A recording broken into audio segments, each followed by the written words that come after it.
Hi, I'm Ashley Adamson, and today we're going to talk about passing and when and where I choose to challenge them. This was a question submitted by Emma. Thank you, Emma, for sending this over to me. I think this is a great question. I'd love to dive into this topic. I think this might be interesting for you to think about in terms of where you either want to pass or where do you stand up for yourself or leave kind of like the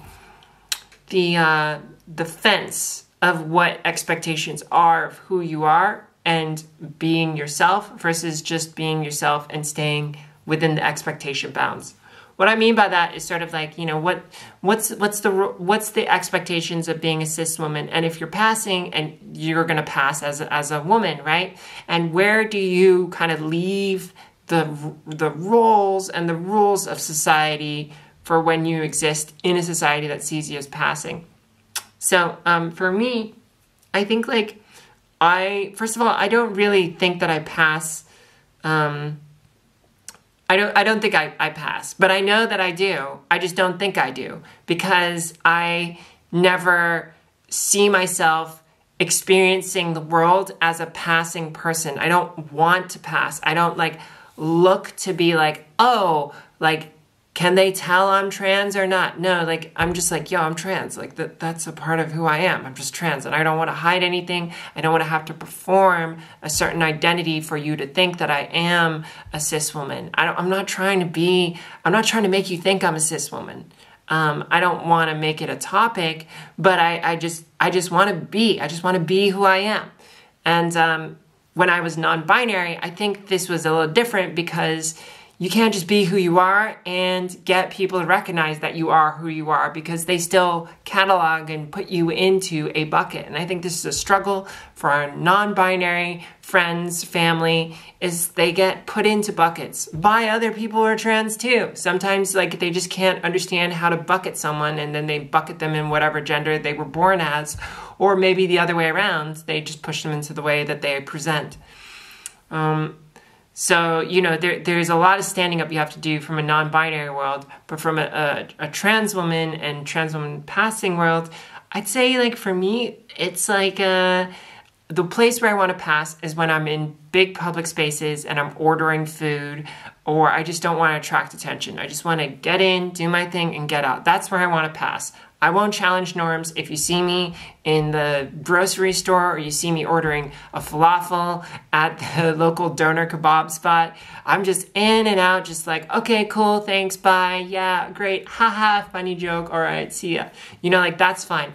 But with friends where I'm safer, it's like, yeah, you're going to know I'm trans in about 5 seconds when I meet you because I'm going to tell you. Now, I'm not going to like bring it up as like the first topic we need to talk about, but if you get to know me, my trans identity is part of who I am. I'll talk about YouTube. I'll talk about how like I talk to you, or you know, like my transition as a big part of my own personal development, growth timeline, or something like that. You know, so eventually you do find out, or that the fact that I just had face surgery and breast surgery. That's a topic that's important because it's relevant to me.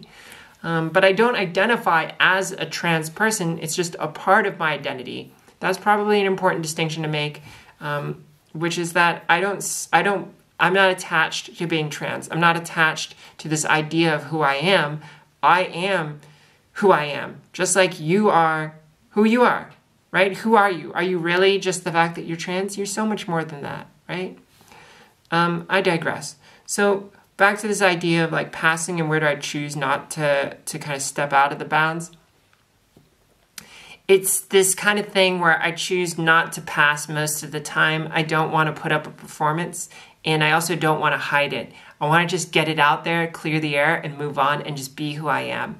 I feel like the things that I do that are non-passing are just like being super opinionated like I am right now. Like the way I'm talking to you right now is pretty much the way that I talk to a friend. And I'd say there's a masculine element in how precise that I may be in the words that I'm using and how I go about kind of like hata, hata, hata, like a kung fu person. But then there's also like a feminine aspect in terms of how I express it, how I use my nuance, and also kind of like how I may dance around it or kind of use a certain kind of like vagueness to kind of like move into it. So yeah, I mean, I am a fusion of both these things, and so it's a part of me, and I don't try to hide it. What I really try to do as a trans person is I try to be a shining example of what a trans person is capable of, because I think people need to see positive trans role models in this world, and not just trans people, but non-trans people too.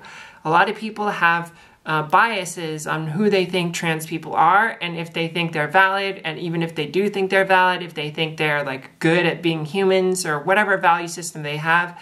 I just want to be like the best version of myself for myself, but I also want people to know, like I'm trans and I'm doing cool shit, and I'm like a cool person. I'm doing really good stuff, and I'm helping myself, and I'm growing, and I'm like going for my dreams, etc., etc. And you can do that too. And I'm trans, like that's just a part of me.